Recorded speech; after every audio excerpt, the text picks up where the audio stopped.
بسم الله الرحمن الرحيم.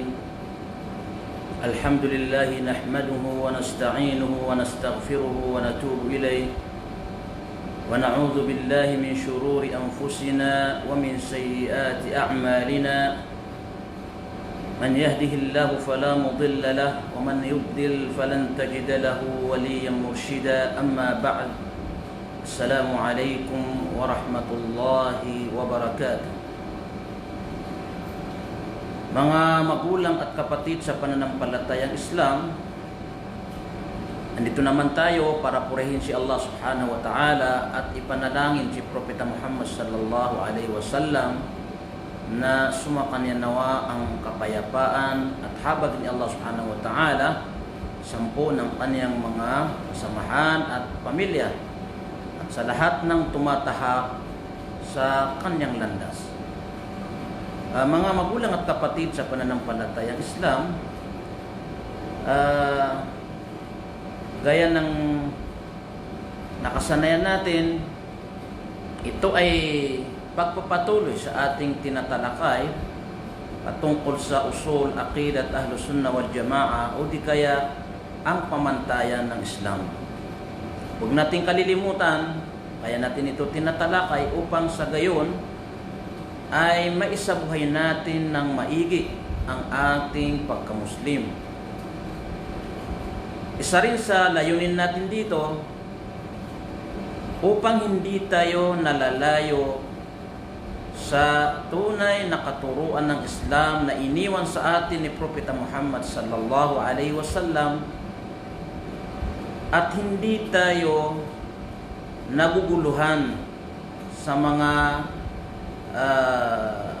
isyu o di kaya mga napapanahon na mga isyu, ika nga, na may mga ilan sa ating mga kamusliman na nakakaroon ng kalituhan sa mga ibang isyu patungkol sa ating relihiyong Islam.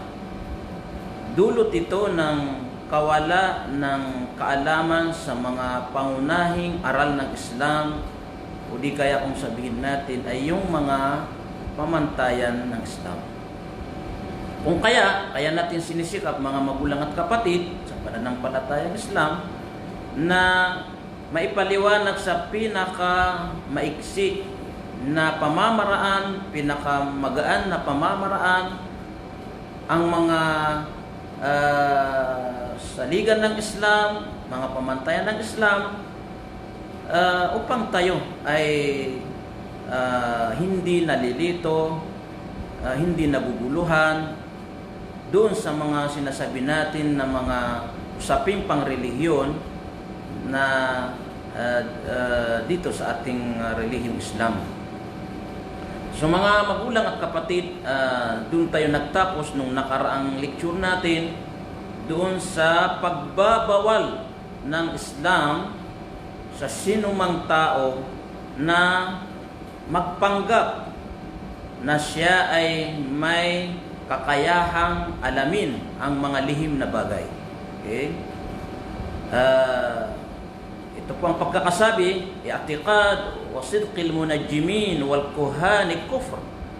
Ang maniwala at tangkilikin ang mga nagsasabi na sila daw ay alam nila ang mga lihim na bagay, no? Gaya ng mga albularyo, mga manghuhula. So ito ay isang paglapastangan sa Islam. Ito ay may tuturing na kufr dahil walang nakakaalam sa mga lihim na bagay maliban na lamang ang ating dakilang tagapaglikha na si Allah subhanahu wa ta'ala.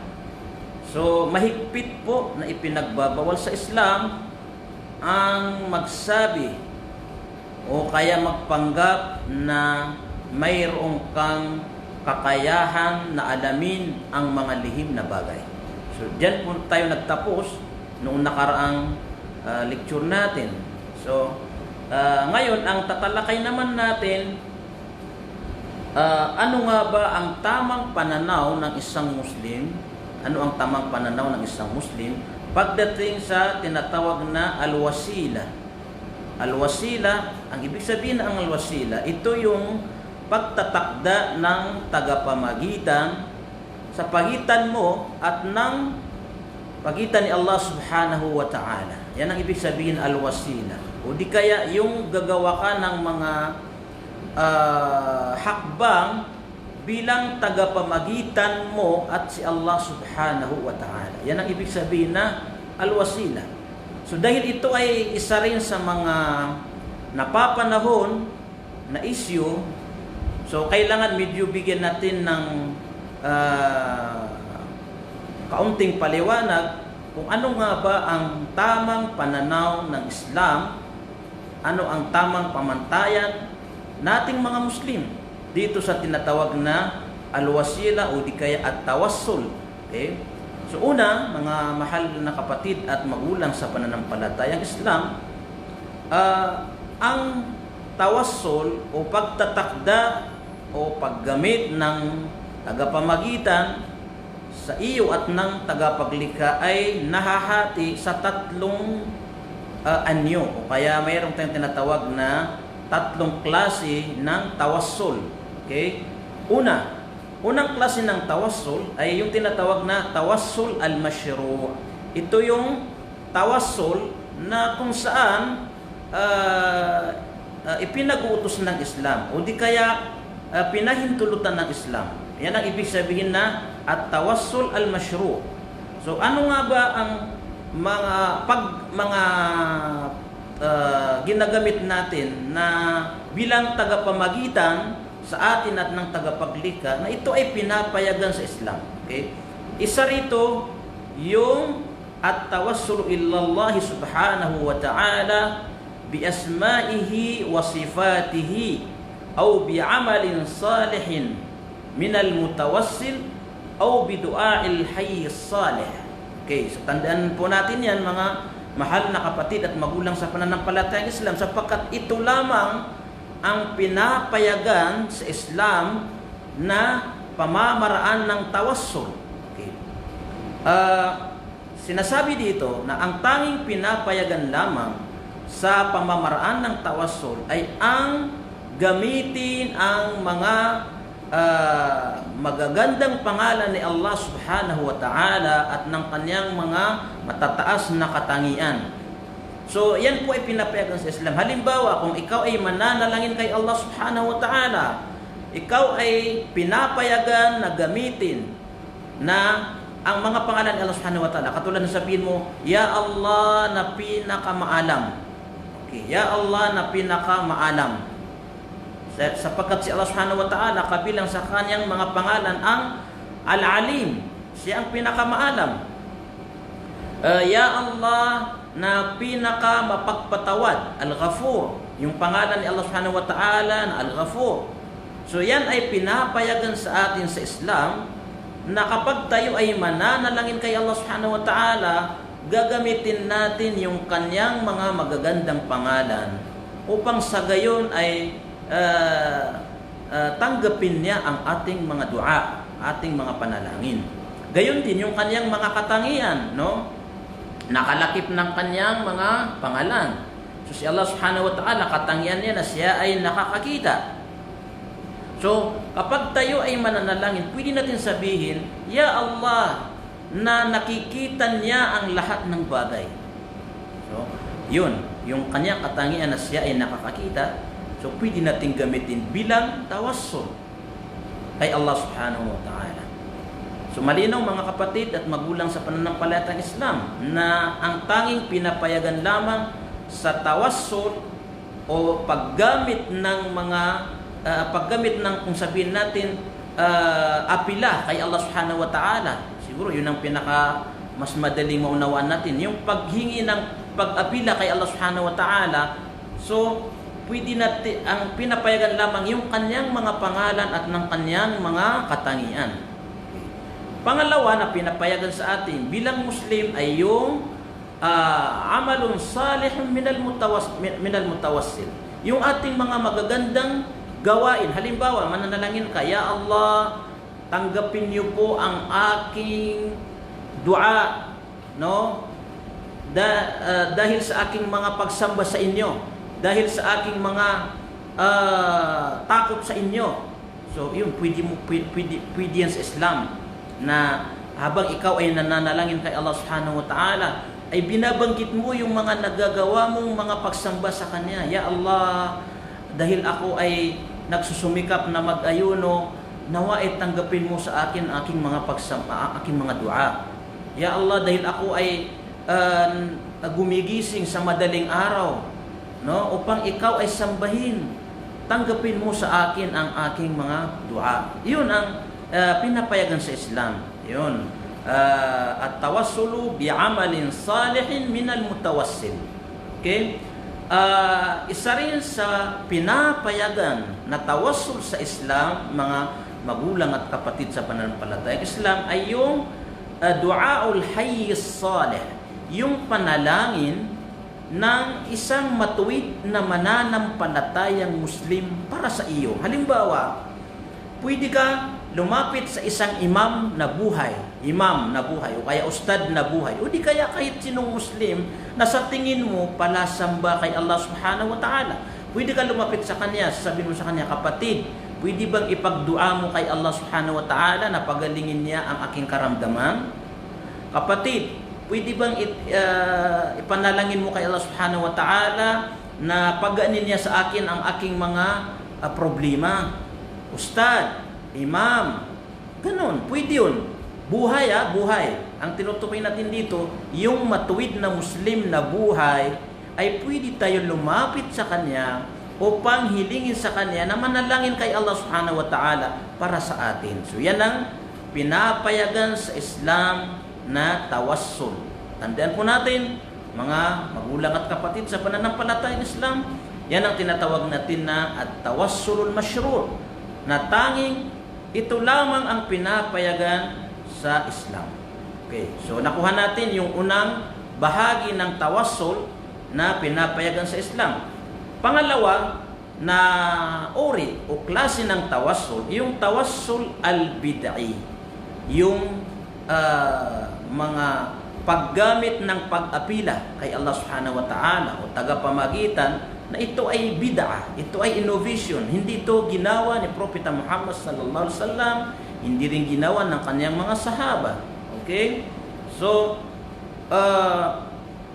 katulad na lamang ng paggamit o pag-apila kay Allah subhanahu wa ta'ala o pagdudua sa Kanya, na gagamitin natin yung mga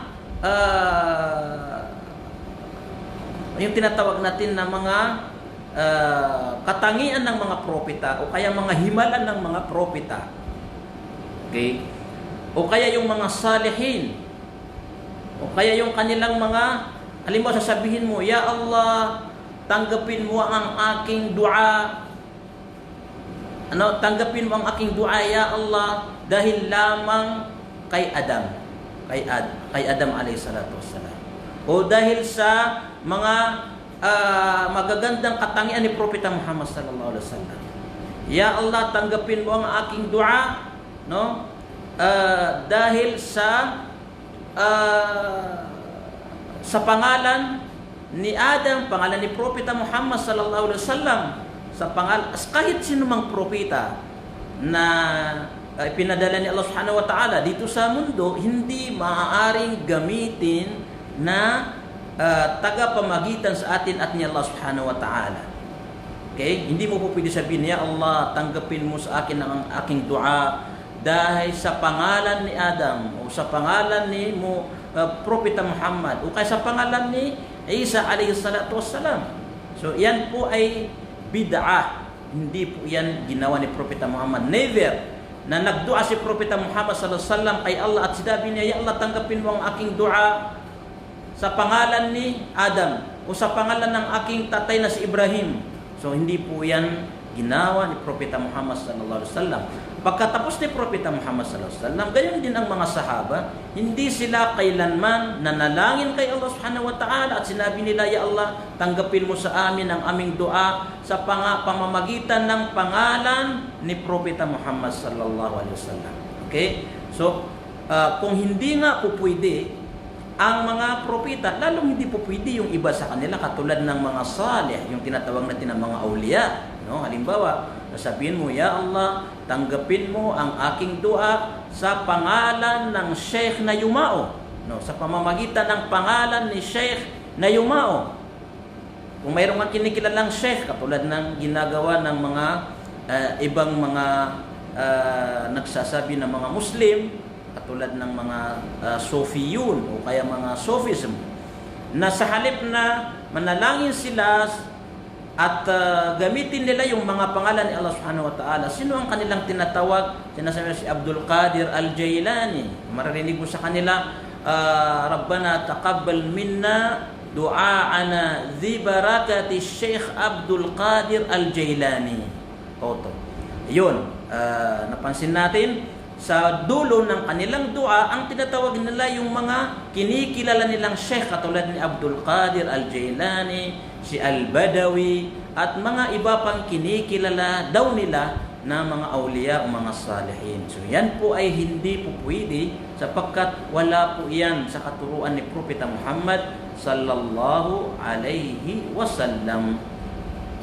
So malinaw po mga magulang at kapatid, ang pangalawa sa uri ng tawassul ay bid'ah. Ito ay hindi kailanman itinuro ni Propeta Muhammad sallallahu alaihi wasallam at hindi rin itinuro ng kanyang mga sahaba radhiyallahu ta'ala anhum. Pangatlo, sa uri ng tawassul ay at tawassul asyirki o kaya syirkiyun, tawassulun syirkiyun. Ang paggamit ng tagapamagitan na ito ay mahuhulog ka sa shirk, mahuhulog ka sa pagtatambal kay Allah Subhanahu wa Ta'ala. Ito ay bawal na bawal sa Islam dahil ito ay makakasira sa ating tauhid, ang ating likas na pananampalataya kay Allah Subhanahu wa Ta'ala. Okay, so ito po ang pinaka dapat nating ingatan.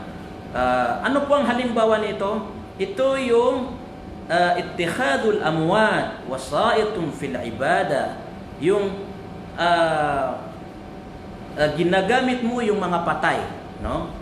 Ginagamit mo yung mga patay na kung saan inihaharap mo sa kanila o kaya ibinibigay mo sa kanila yung mga uri ng pagsamba na dapat sana kay Allah Subhanahu wa Ta'ala lamang. Halimbawa, yung halimbawa, may patay na nasa paniniwala mo, malapit kay Allah Subhanahu wa Ta'ala dahil siya ay palasamba nung siya nabubuhay pa. Ngayon, pupunta ka sa kanyang libingan o kaya kahit hindi ka pumunta sa kanyang libingan, pag mayroong kang kailangan, siya ang tinatawag mo, no? Siya ang tinatawag mo. Sheikh na patay, si ganito, pag-anin niyo po ang aking karamdaman. Ustad na namatay, yung aking problema po ay pag-aanin ninyo. Yan po ay shirk yan. Yan ay mahuhulog tayo sa shirk na napakabigat na kasalanan. Okay? Wa du'a'uhum wa talabul hawaij minhum wal isti'anatu bihim wa nahwa dhalik. Pagka tayo ay lumalapit sa mga patay na either o tinatawag natin sila o kaya pumupunta tayo sadya sa kanilang mga libingan upang humingi sa kanila ng tulong, upang tayo ay manalangin sa kanila. Yan po ay shirk. Yan po ay pagtatambal kay Allah Subhanahu wa Ta'ala sapagkat ang mga patay ay hindi kailanman nila maririnig ang panawagan nating mga buhay. At kung marinig man nila, hindi nila tayo masasagot. Sila nga na nasa libingan nila, maaaring mayroon silang kinakaharap na problema. So nangangailangan din sila ng kapatawaran kay Allah Subhanahu wa Ta'ala. Kailangan nila yung ating dua ng mga buhay upang sila ipatawarin ni Allah Subhanahu wa Ta'ala. So malinaw po mga kapatid at magulang sa pananampalatayang Islam, bawal po sa Islam ang lumapit sa mga libingan upang hilingin sa kanila ang tulong nila. Upang gawin silang tagapamagitan sa atin at si Allah Subhanahu wa Ta'ala. Tulad halimbawa na nabanggit natin, no? Isa rin pinakamalinaw na halimbawa, mayroon kang problema na sa tingin mo medyo nahihirapan ka sa problema mo. Ngayon ang ginawa mo, pumunta ka dun sa libingan ng tatay mo, libingan ng nanay mo, o kaya libingan ng sinumang tao na sa tingin mo malapit kay Allah subhanahu wa ta'ala, at doon mo hiniling, sinabihin mo sa kanya, itay, inay, ngayon mayroon po akong problema, sana tulungan niyo naman ako kay Allah subhanahu wa ta'ala na gumaan ang aking problema, o kaya gumaan ang aking karamdaman. Sheikh, Ustad, no? Akin nakausap ko, libingan, nandun sa libingan, sa ilalim ng libingan. Ustad, tulungan mo ako kay Allah subhanahu wa ta'ala na gumaan ang aking problema. So yan po ay shirk, no, mga kapatid, na mahigpit na ipinagbabawal sa atin ng ating relihiyong Islam. So malinaw po mga magulang at kapatid sa pananampalatayang Islam, ang mga uri ng tawassul, no? Una, ang sinabi natin, tawassulul masyru', ito ay pinapayagan tayo doon. Pangalawa, bid'ah, ito ay innovation. Pangatlo, shirk. Okay? So sana malinaw po yan upang hindi tayo sumasablay sa ating pagka-Muslim. Isa rin sa mga pamantayan na gusto nating ipaliwanag ngayong araw ay ang paghingi ng baraka. Ang paghingi ng baraka o paghiling ng baraka, biyaya sa mga nilikha ni Allah subhanahu wa ta'ala. Ang paniniwala nating mga Muslim na itinuro sa atin ni Propeta Muhammad sallallahu alaihi wasallam, ang biyaya o baraka ay kay Allah lamang natin dapat hilingin. Kay Allah lamang natin dapat hingiin. Hindi ito po pwede hingin sa mga propeta. Wala silang maibibigay na baraka. Walang maibibigay na baraka ang mga nakalibing na mga awliya o kaya mga ustad, mga imam. Si Allah subhanahu wa ta'ala lamang ang makapagbibigay ng baraka o biyaya sa atin. Kaya obligado o wajib na kay Allah lamang natin ihilingin ang baraka. Kung halimbawa gusto na, Ya Allah, bigyan mo ng baraka ang aking buhay. Ya Allah, bigyan mo ng baraka ang buhay ng aking mga anak. Ya Allah, bigyan mo ng baraka ang aking kayamanan. Hindi po pwede na, Ya Propeta Muhammad, bigyan mo ng baraka ang aking kayamanan. O Ya Propeta Ibrahim, bigyan mo ng baraka ang aking buhay. Ya Propeta Isa. Lalong hindi pwede kay ustad, lalong hindi pwede kay imam. Okay? So, ang baraka, ang paghingi ng baraka, biyaya ay para lamang kay Allah subhanahu wa ta'ala. O kay Allah lamang natin dapat hinihingi ang baraka, biyaya na kailangan natin sa buhay. Okay. Isa rin sa pamantayan na gusto nating talakayin at inshallah dito yata natin tatapusin dahil matatapos na yung 30 minuto na inilalaan nating na oras dito sa mga tinatalakay natin, no? Ay yung pagbisita sa libingan, yung pagbisita sa libingan. So isa rin ito sa mga napapanahon na issue. May mga tao na nagsasabi na bakit ganun lamang na mahigpit na ipinagbabawal sa iba ang pagbisita sa libingan o kaya yung mga gawain sa libingan. Okay? So tandaan po natin, mga kapatid, tatlong klase din ang mga tao na pupunta sa libingan. Okay? Ang mga taong pupunta sa libingan ay tatlong klase sila. Okay? Isa sa uri o klase ng mga tao na magtutungo sa libingan o bibisita sa libingan, sila yung mga tao na gagawa sila ng kalugod-lugod kay Allah subhanahu wa ta'ala. Kaya sila pupunta sa libingan dahil gagawa sila ng mga gawain na kalugod-lugod kay Allah subhanahu wa ta'ala. Ano po itong mga gawain na dapat ito lamang ang purpose ng isang tao na pupunta sa libingan? Okay. Isa, yung at-tadhakkur al-akhirah, yung pagmuni-muni sa kabilang buhay upang muni-munihan. So, yan ay pinapayagan. Halimbawa, pupunta ka sa libingan sa layunin na upang isipin at magmuni-muni kung anong mangyayari sa libingan, anong mangyayari sa kabilang buhay, yan ay pinapayagan sa Islam. Okay. Walissalami ala ahliha. Kung ikaw din ay pupunta sa libingan na yon o mga libingan na yon sa katuwiran upang bigyan ng panalangin, ipanalangin ang mga nakalibing doon, no? Katulad ng itinuro sa atin ni Propeta Muhammad sallallahu alaihi wasallam na kapag tayo ay bumibisita sa mga libingan o napadaan sa mga bisita, mayroong dua na itinuro sa atin ni Propeta Muhammad sallallahu alaihi wasallam na ito ay nangangulugan na magsasalam tayo doon sa mga nakalibing doon. Assalamu alaikum dara qaumi mu'minin. Pagkatapos magdudua tayo na nawa ang mga nakalibing doon, kung mayroon man sa kanila na pinarusahan, ay pagaanin ni Allah subhanahu wa ta'ala ang kanilang kaparusahan o kaya patawarin sila ng Allah subhanahu wa ta'ala. At kung ang mga nakalibing naman doon ay mga mananampalataya, ay nawa ay dagdagan pa ni Allah subhanahu wa ta'ala ang mga biyaya nila sa kanila. So iyan po ang ganitong pamamaraan na pagbisita sa libingan ay pinapayagan sa Islam. Pinapayagan sa Islam sa mga kalalakihan. Okay. Doon naman sa mga kababaihan, katulad na sinabi natin, isa rin ito sa mga issue na tinatalakay ng iba. Ang mga babaiba, pwede pumunta sa libingan o hindi pwede. Inshallah, tatalakayin po natin yan sa susunod. Okay.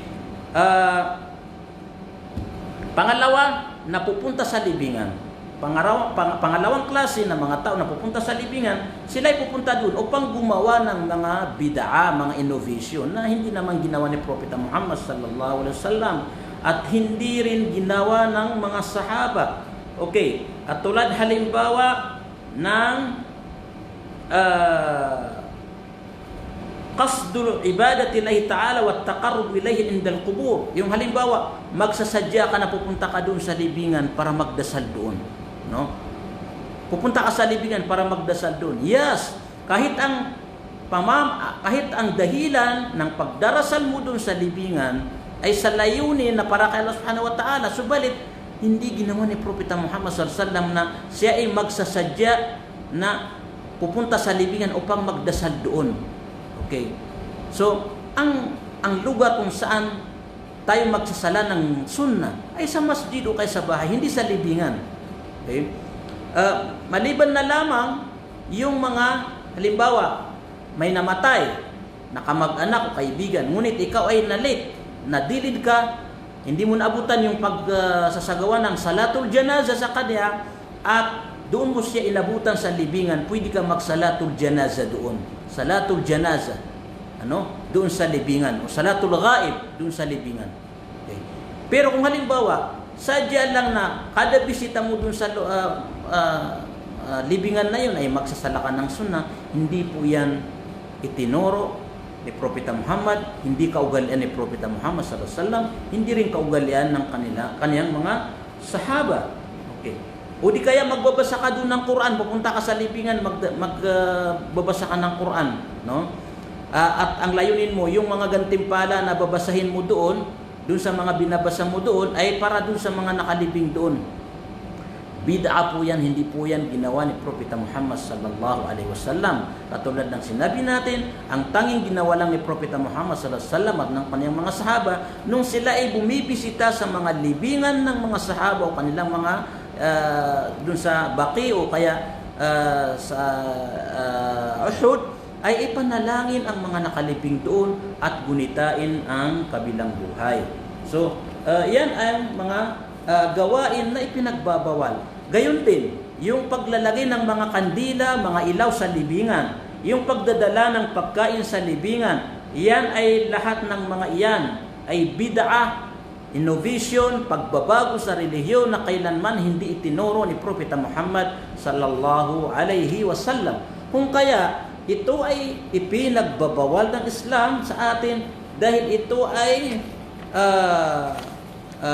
lalala, no? Lalala ito ay madidevelop hanggat sa malaglag tayo sa pangatlong klase ng mga tao na pupunta sa libingan, na ito yung tinatawag natin na shirk syirkiyun yunafa at-tauhid. Yung ibang klase ng mga pupunta sa libingan ay ang purpose nila upang gumawa sila ng mga shirk, pagtatambal kay Allah subhanahu wa ta'ala sa pamamagitan ng mga nakalibing doon. Yung halimbawa katulad ng sinabi natin, no? Magsasala ka, magsasala doon yung tao, magsagawa doon ng anumang uri ng pagsamba na alay doon sa patay, no? Halimbawa, kurban, nagdala ka ng tupa, nagdala ka ng manok o kaya anumang mga hayop na iaalay mo doon sa nakalibing doon sa libingan. Yan ay syirkul akbar. Yan ay napakabigat na pagtatambal kay Allah subhanahu wa ta'ala, na kung saan kapag namatay ka sa ganyang kalagayan ay hindi ka mapapatawad ni Allah subhanahu wa ta'ala at ikaw ay mananatili sa impyernong apoy.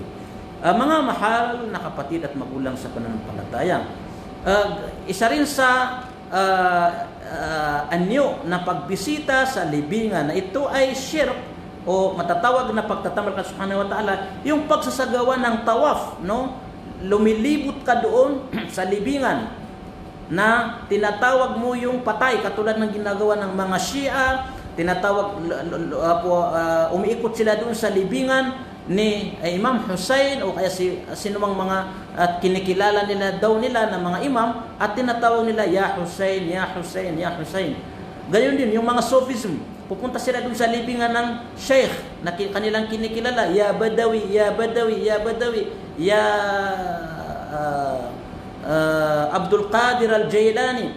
So yan ay shirk na kailanman ang pagtawaf ay tanging kay Allah subhanahu wa ta'ala lamang. Hindi pwede gawin sa mga patay at mga iba pang nilikha ni Allah subhanahu wa ta'ala. O kaya pupunta ka dun sa libingan na imbis na kay Allah subhanahu wa ta'ala kahihingi ng tulong, dun ka humingi ng tulong sa mga patay na nakalibing doon.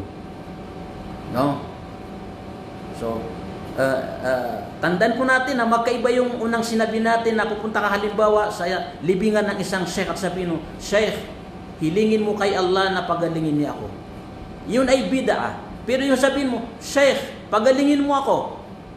Sheikh, bigyan mo ng baraka yung aking kayamanan. Sheikh, so direktahan na doon ka humihingi sa nakalibing doon sa libingan na yun, yun ay shirk, yun ay pagtatambal kay Allah subhanahu wa ta'ala.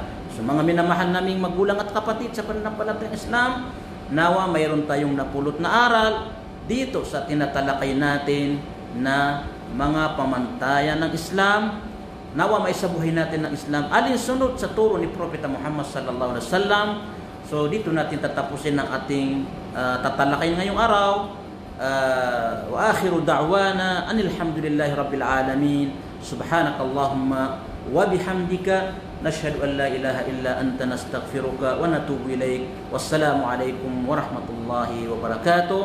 Maraming salamat po sa inyong mga nanood at mga makakapanood. Nawa gantimpalan kayo ni Allah subhanahu wa ta'ala at sama-sama tayo sa kanyang paraiso. Assalamualaikum warahmatullahi wabarakatuh.